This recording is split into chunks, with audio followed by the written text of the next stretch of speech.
सोचो, अगर हमें 15 सालों के लिए बिना बिजली के रहना पड़े तो हमारी जिंदगी कैसी होगी। क्या हम इंसान बिना बिजली के सरवाइव कर पाएंगे या फिर मारे जाएंगे? चलिए जानते हैं। तो कहानी की शुरुआत कुछ पुराने दिनों के शिकागो में होती है, जहाँ सभी इंसानों के पास इलेक्ट्रिसिटी थी। यहाँ पर हम एक चार्ली नाम की बच्ची को देखते हैं जो कार्टून देख रही थी। वहीं उसका छोटा भाई डैनी आईपैड में गेम खेल रहा था और उनकी मॉम रेचल फोन पर किसी से बातें कर रही थी कि तभी उसका हस्बैंड बैन घबराता हुआ घर आता है और उन्हें बताता है कि उनके पास ज्यादा टाइम नहीं है। जिस पर रेचल उससे पूछती है कि तुम किस बारे में बात कर रहे हो। अचानक यहाँ बैन के घर में लाइट्स ब्लिंक होने लगती है और उसके लैपटॉप में भी कुछ फाइल्स डाउनलोड होने लगती है, जो अगले ही सेकंड में 100% डाउनलोड भी हो जाती हैं। जिसके बाद वो अपने लैपटॉप से यूएसबी निकालकर उसे एक मेटल के लॉकेट में लगाने लगता है। वहीं दूसरी ओर हाईवे पर माइल्स और उसका दोस्त अपनी कार से निकलते हैं, जहाँ उनके पीछे रुकी हुई गाड़ियों की लाइन लगी हुई थी, जिनकी हेडलाइट्स भी एक के बाद एक अपने आप बंद हो रही थी। आसमान में प्लेन्स भी इधर उधर क्रैश होने लगे थे, जमीन पर ट्रांसफार्मर्स फटने लगे थे और यहाँ तक कि विलीस टावर भी एकदम काला पड़ चुका था। इसके बाद हम धरती को अंतरिक्ष से देखते हैं, जहाँ धीरे धीरे धरती से बिजली गायब होती हुई नजर आ रही थी। अंधेरा यूएसए के नॉर्थ से होते हुए ईस्ट और साउथ में फैलता चला जा रहा था और चारों तरफ ऐसा समा हो गया था कि बिल्कुल कैंडल लाइट डिनर का माहौल था। लेकिन आज की जनरेशन यानी कि जेन जी के लिए इंटरनेट ना होने का मतलब है कयामत का आ जाना। इसके बाद हमें एक स्टोरी सुनाई जाती है, जिससे हमें पता चलता है कि उस ब्लैकआउट डे को 15 साल से ज्यादा हो गए हैं। ब्लैकआउट डे के बाद इलेक्ट्रिसिटी वापस आई ही नहीं, जिस वजह से इलेक्ट्रिसिटी से चलने वाली सभी चीजें बेकार हो गई थी। यहाँ तक कि लोगों के कार इंजन,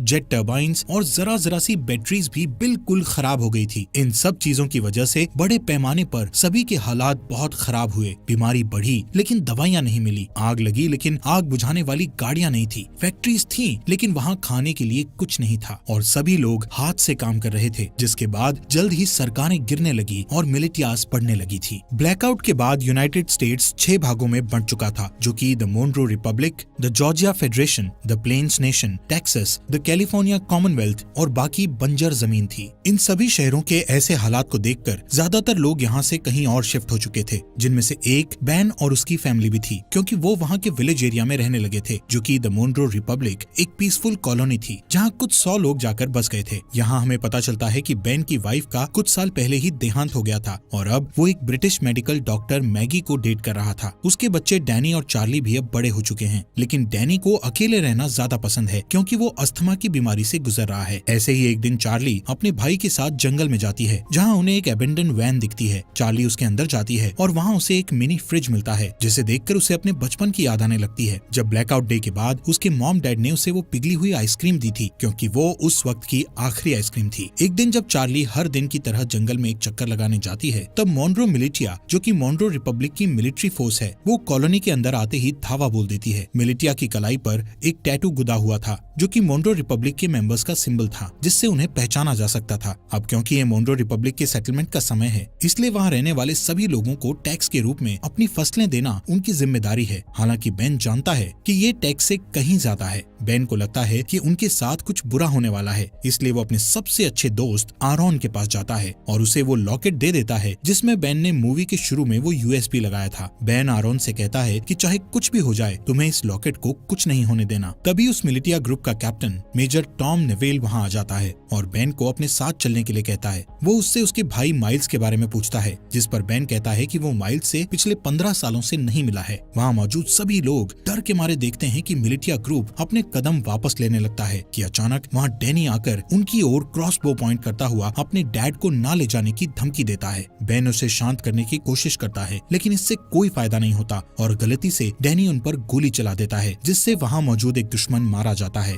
ये देखकर एकदम से सभी लोग मिलिटिया पर हमला करना शुरू कर देते हैं, लेकिन इस लड़ाई में उनका कोई मुकाबला नहीं होता और कई लोग मिलिटिया द्वारा मारे जाते हैं, जिसमें टॉम और बाकी लोगों को छोड़ दिया जाता है। लेकिन मिलिटिया ने डैनी को बंदी बना लिया था। कुछ देर बाद जब चार्ली वापस अपने घर आती है, तो यहाँ वो अपने डैड को खून में लथपथ पाती है, जहाँ वो अपनी आखिरी सांसें ले रहा था। वो उसे बताता है कि डैनी को मिलिटिया के लोग किडनैप करके ले गए हैं और अब उन लोगों की आखिरी उम्मीद सिर्फ माइल्स ही है, जो शिकागो में कहीं रह रहा है। चार्ली रोते हुए अपने डैड को बचाने की कोशिश करती है, लेकिन बेन मरने से पहले उसे अंकल माइल्स को ढूंढने के लिए कहता है, जिसके बाद उसकी मौत हो जाती है। अपने डैड के ऐसे मरने से चार्ली पूरी तरह टूट चुकी थी, लेकिन उसके पास शोक मनाने तक का टाइम नहीं था। वो अपना सामान पैक करती है और अकेले बाहर निकलने के लिए तैयार हो जाती है, लेकिन मैगी और आरोन उसे अकेले नहीं जाने देते, जिसके बाद वो खुद उसके साथ जाने को तैयार हो जाते हैं, जो चार्ली को बिल्कुल पसंद नहीं आता। इसके बाद तीनों खतरनाक रास्तों से होते हुए पूरे दिन सफर करते हैं, जिससे तीनों के बीच बॉन्ड और भी ज्यादा मजबूत हो जाता है। अगले दिन चार्ली जब पानी लेने के लिए झरने के पास जाती है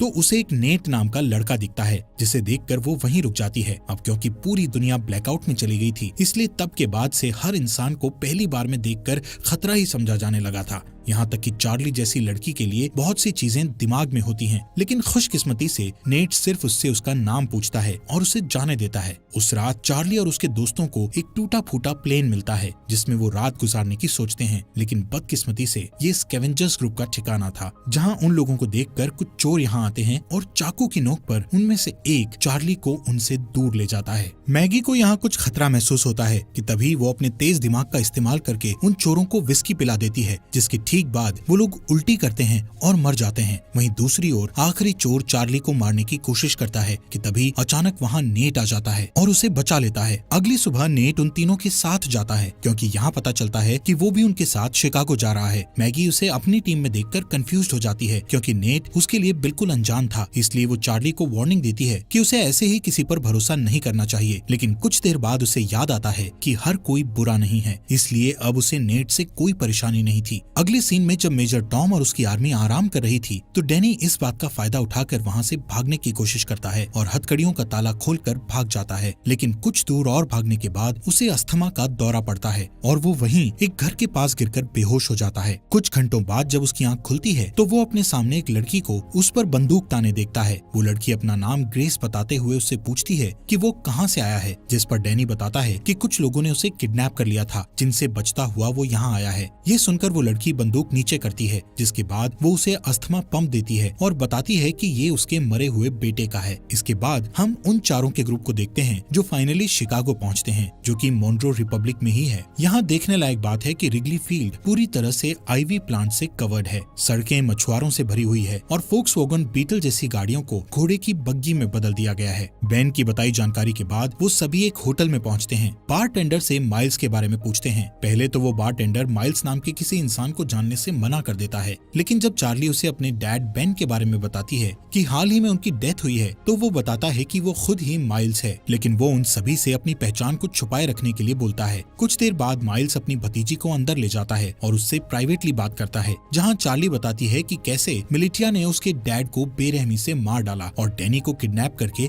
अपने साथ ले गए। जिसके बाद चार्ली उससे पूछती है कि वो लोग हमारी फैमिली के पीछे क्यों पड़े हैं, जिस पर माइल्स कहता है कि जरूर बेन कुछ न कुछ उस ब्लैकआउट के बारे में जानता था। वो कहता है कि मोनरो रिपब्लिक के लीडर जनरल मोनरो एक क्रूअल डिक्टेटर था, जो पूरे देश और पूरी दुनिया को अपने कब्जे में करना चाहता था, लेकिन उसके लिए उसे कुछ हथियारों की जरूरत थी, जैसे कि फाइटर प्लेन्स, टैंक्स और यहाँ तक न्यूक्लियर बॉम्ब्स। और क्योंकि बेन अकेला ऐसा इंसान था जो ब्लैकआउट क्यों हुआ था उसके बारे में जानता था और मोनरो को विश्वास था कि वो इससे निपट सकता है। ये सब सुनने के बाद चार्ली अपने भाई डैनी को लेकर और ज्यादा चिंतित हो जाती है और अपने अंकल से उसकी मदद करने के लिए कहती है, लेकिन सरप्राइजिंगली वो उसकी मदद करने से साफ मना कर देता है, क्योंकि उसका मानना था कि ये काम बहुत रिस्की है और वो इस काम को करने के लायक नहीं है। जिससे नाराज होकर चार्ली वापस अपने ग्रुप के पास जाने के लिए तैयार हो जाती है। उसे परेशान देखकर नेट माइल्स के पास बिल्कुल लड़ने के मूड में जाता है, लेकिन तभी माइल्स नेट का हाथ पकड़कर उठता है, जहाँ पता चलता है कि नेट भी मोनरो मिलिटिया का मेंबर है और वो चार्ली और उसके दोस्तों के साथ मिलकर माइल्स तक पहुँचना चाहता था।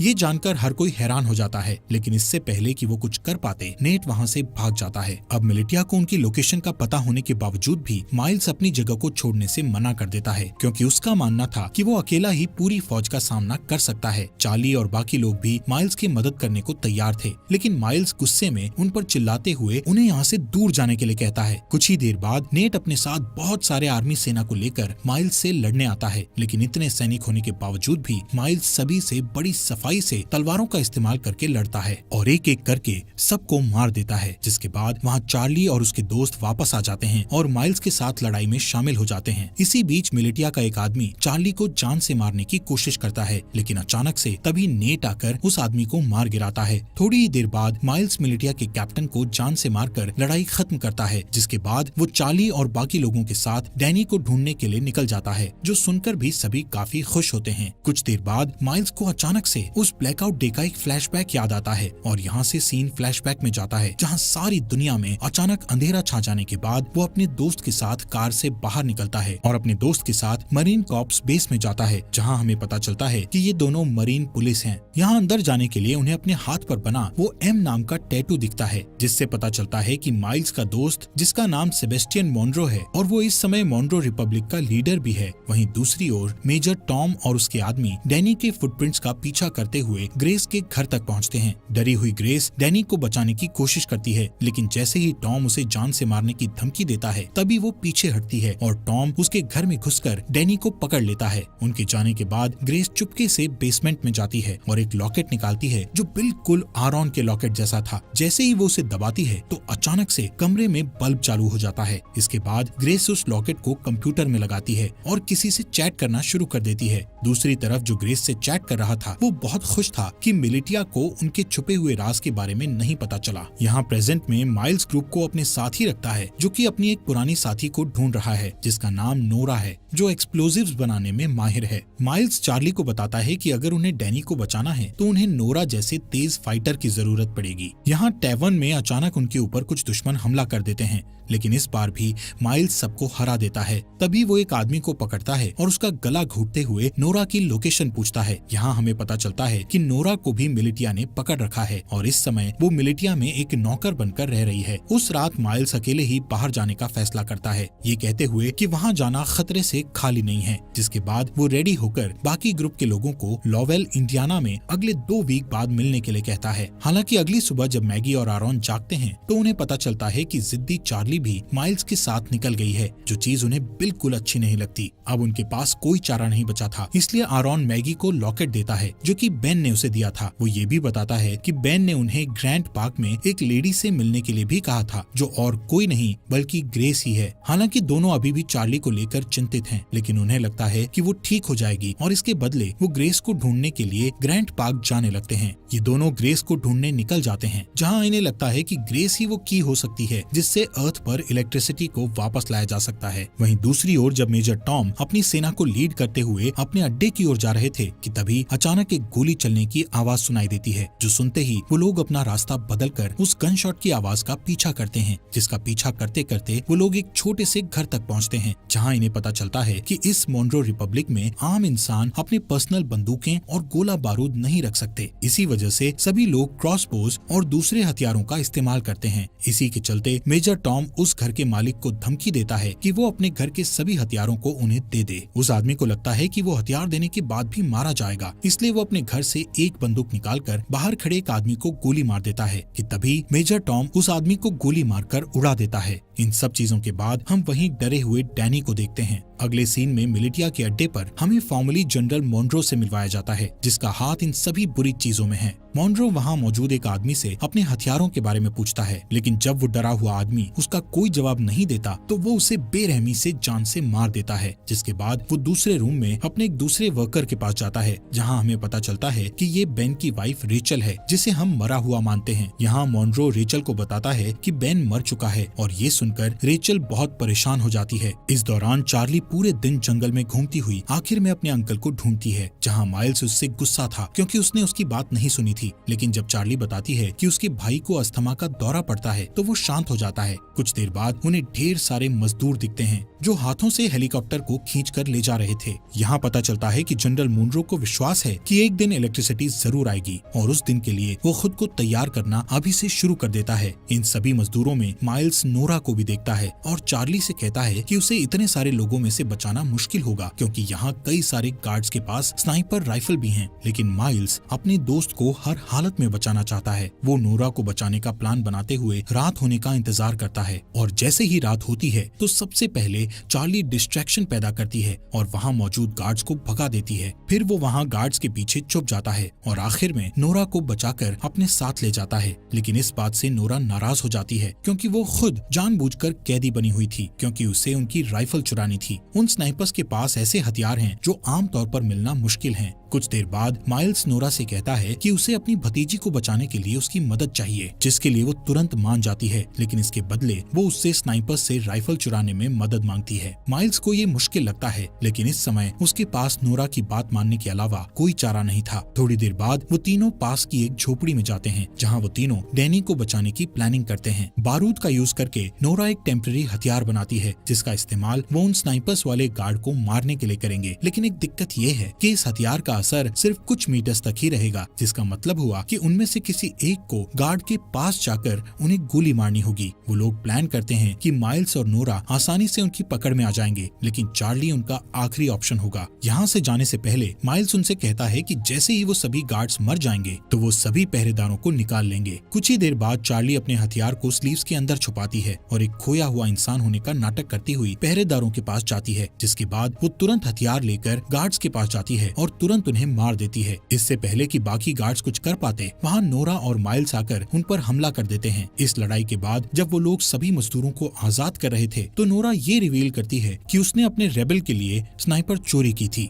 वहाँ ग्रैंड पार्क में जब ग्रेस अपने कंप्यूटर पर टाइप कर रही होती है, तभी कोई आदमी उसके घर में घुसकर उसके सामने आता है। उस आदमी के पास भी सेम वही लॉकेट था जो उसकी टेजर स्टिक एनर्जी छोड़ रहा था। दूसरी ओर माइल्स नोरा को रेबल का साथ छोड़ने के लिए मनाने की पूरी कोशिश करता है, लेकिन वो मना कर देती है। यहाँ हमें पता चलता है कि पहले ये दोनों कपल थे, लेकिन ब्लैकआउट के बाद उन्हें ब्रेकअप करना पड़ा। ऐसे ही कुछ देर बाद वो दोनों रेबल के ठिकाने पर पहुंच जाते हैं, जहाँ उन्हें एक पादरी मिलता है। पादरी खुश था कि नोरा स्नाइपर गन लेकर आई है, लेकिन बुरी खबर ये थी कि उनकी सेना पर अभी भी लगातार हमला किया जा रहा है। जब ग्रुप ठिकाने पर पहुंचता है तो उन्हें अंदर कुछ घायल आदमी बैठे मिलते हैं। पादरी यहाँ ये भी बताता है कि इन सभी आदमियों में से एक आदमी गायब है, जो सुनकर माइल्स तुरंत सभी को ये जगह छोड़ने के लिए कहता है, क्योंकि उसका मानना है कि मिलिटिया उसके आदमियों से पूछताछ कर रही है और इस जगह से भागने का यही सही समय है। नोरा इस बात के लिए मान जाती है, लेकिन उससे 30 मिनट मांगती है, क्योंकि वो घायल आदमियों को ठीक करना चाहती थी। बदकिस्मती से उसका ये डिसीजन गलत साबित होता है, क्योंकि कुछ ही मिनटों के बाद कैप्टन एडम मिलिटिया के साथ दिखाई देता है। उन्हें कुछ देर रोकने के लिए माइल्स अपने बेस्ट शूटर को स्नाइपर के साथ ऊपर भेजता है और उसका ये प्लान काम करता है, क्योंकि ऊपर भेजा गया वो स्नाइपर मिलिटिया के कई लोगों को घायल कर देता है, जिससे उन्हें पीछे हटने पर मजबूर होना पड़ता है। इस लड़ाई के चलते रात हो जाती है। यहाँ बेसमेंट के अंदर माइल्स और बाकी लोग दीवार के सहारे एक सुरंग बनाने की कोशिश करते हैं ताकि एक तरफ से दूसरी तरफ जा सकें, लेकिन उनका ये प्लान पूरी तरह से फेल हो जाता है, क्योंकि दीवार में सुरंग खोदते समय दीवार गिरने लगती है और माइल्स उस गड्ढे में गिर जाता है, जिससे उनकी पूरी मेहनत खराब हो जाती है। ठीक इसके बाद छत पर बैठे स्नाइपर की मौत हो जाती है, जिसके बाद कैप्टन एडम और उसके लोग बेसमेंट में घुस जाते हैं। लेकिन माइल्स, जो बहुत बढ़िया तलवारबाज है, वो कुछ आदमियों को नीचे गिराता है और एडम को बंदी बना लेता है। फिर वो उसे दूसरे रूम में बंद कर देता है और यहाँ से भागने के तरीके सोचने लगता है। यहाँ हैरानी की बात ये होती है कि एडम माइल्स को पहचान लेता है, जिससे कमरे में मौजूद सभी लोग हैरान रह जाते हैं। ये देखकर चार्ली उनसे पूछती है, तुम एक दूसरे को कैसे जानते हो? यहाँ कहानी एक अलग मोड़ लेती है, जहाँ एडम ये रिवील करता है कि पहले माइल्स जनरल मुनरो का राइट हैंड था। यहाँ तक कि माइल्स वो इंसान है जिसने मिलिटिया को लड़ना सिखाकर इतना खतरनाक बनाया है। लेकिन इतना रिवील होने के बावजूद भी माइल्स उन्हें मारने पर अपना फोकस रखता है। माइल्स उनके सामने एक डील रखता है, जिसमें वो खुद को मुनरो मिलिटिया के सामने सरेंडर करेगा, लेकिन उसके बदले में उसके ग्रुप के किसी भी इंसान को कोई नुकसान नहीं पहुँचाया जाएगा। किसी वजह से एडम ये डील एक्सेप्ट कर लेता है। हो सकता है उसे अपनी जान की परवाह हो इसलिए। खैर, इसके बाद जल्द ही माइल्स को मुनरो मिलिटिया ले जाया जाता है। यहाँ से सीन फ्लैशबैक में जाता है, जहाँ हम ब्लैकआउट के 2 वीक बाद का सीन देखते हैं, जब माइल्स अपने भाई को ढूंढने के लिए शिकागो आया था और उसका सबसे अच्छा दोस्त मुनरो भी उसके साथ था। वहीं रास्ते में उन्हें 2 आदमी मिलते हैं, जिनमें से एक आदमी दूसरे को बहुत बुरी तरह पीट रहा था। एक अच्छा इंसान होने के नाते माइल्स उनके पास जाता है और अपनी बंदूक निकालकर उनमें से एक को गोली मार देता है।